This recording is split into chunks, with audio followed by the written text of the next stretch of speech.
Hello everyone, I'm Guneet Ajmani, and in this presentation, I'm going to talk about macroeconomic variables of Portugal and how its economic policies have impacted its economic growth, its inflation, its employment, and its GDP from the years 2003 to 2023. So before we dive in detail, I'm going to talk about country a little bit. So it is located in Southern Europe and very well known for its football. Everyone must have heard of Cristiano Ronaldo, and apart from him, it has produced very well known players in the past. It is a moderate sized economy, and based on its past, it has had a really good global empire.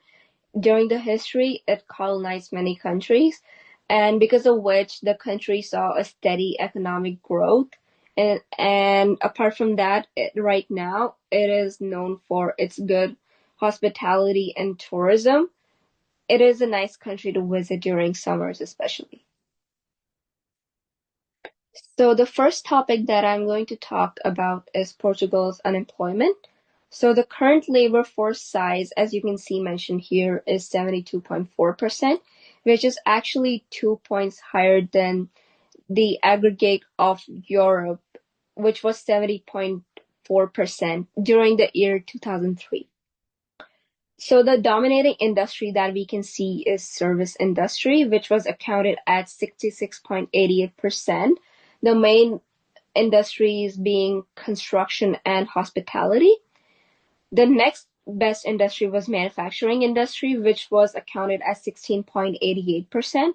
And the least favorable industry observed was agricultural industry, which was 2.04%.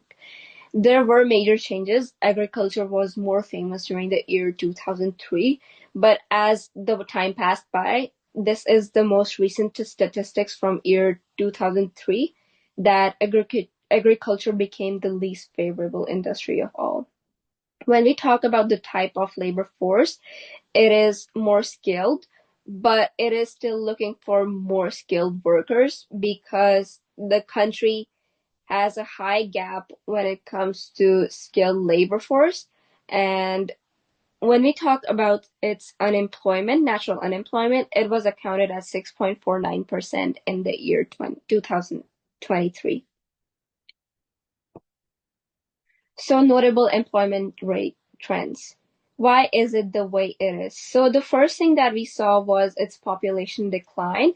So after the year 2010, a lot of people started emigrating outside Portugal in countries like Germany, England, because people saw this as an opportunity and thought that they were better paying countries compared to Portugal.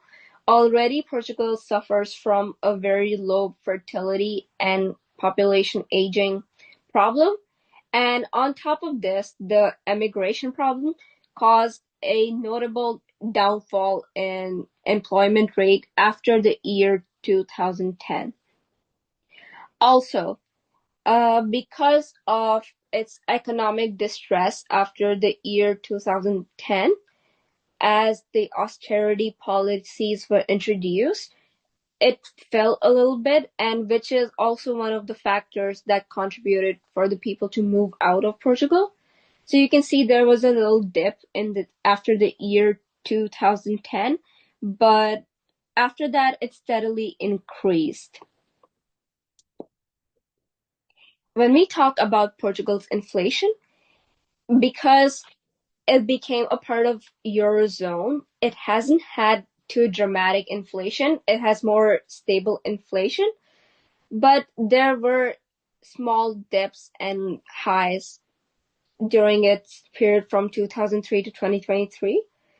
Its policy is known as Eurozone monetary policy, and it is controlled by European Central Bank.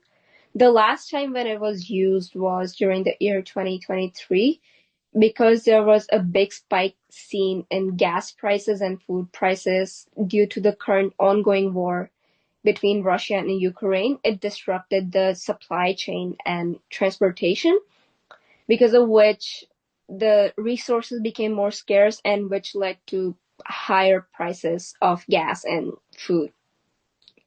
It measures its inflation using CPI, Consumer Price Index, and it is measured by National Statistics of Portugal. So the next topic that I'm going to talk about its unique trends in inflation.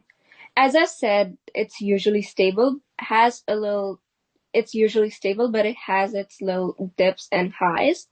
And the major dip that we saw was after or maybe around the year 2010, as the country went in great debt. It ended up taking a loan from European Central Bank, and it took a loan of 73 billion, and to recover from that the government introduced high taxes and less government spendings. Sorry. So the next topic that we are going to talk about is GDP, and it's going to be a little bit more technical. So what does it look like? As we can see in this chart, it has its up and lows from year 2003 to year 2023. You can see that's steadily increasing, but these dips, as you can see, especially after the year 2014, was when austerity policy was introduced. Because of the overall factors such as inflation and unemployment, the GDP fell down tremendously after the year 2014. And you can see that the potential employment rate would be 1.7% during the year 2026. We can observe that the years of peak and trough were after 2023, as it is doing well currently. You can see that it's at its peak right now. And one more peak that you can see was during the year 2007. It was after it became a part of European Union. Are there any significant changes that we saw in the policies? Based on that, we are also going to talk about its 20 years overview of GDP. You can see that the business cycle, this is the GDP area. So it's mainly green because it shows the ups that the GDP has been doing well. It only has a few dips here.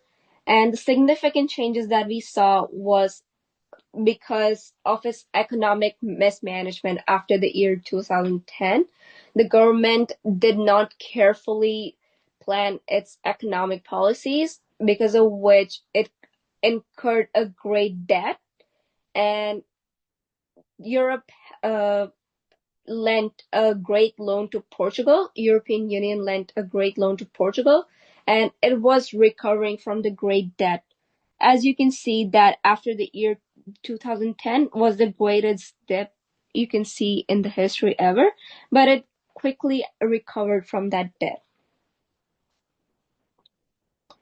So the significant low that we observed was -1% in the year 2003 because of ongoing war between Russia and Ukraine, but it also quickly recovered to 8% in December, ending in the same year, because the Eurozone and European Central Bank helped stabilize its GDP based on its inflation and its unemployment.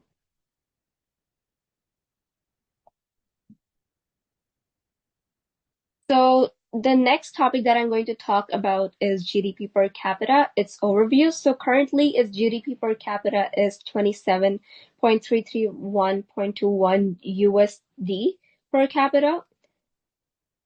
And it is steadily growing. As you can see the chart here, it was very flat, but it steadily grew right after the year 2000, because it became a part of European Union. And as they helped the country stabilize its economic policies, it helped them with the inflation, its unemployment, it introduced Eurozone policies. So we saw a very good increase in GDP per capita.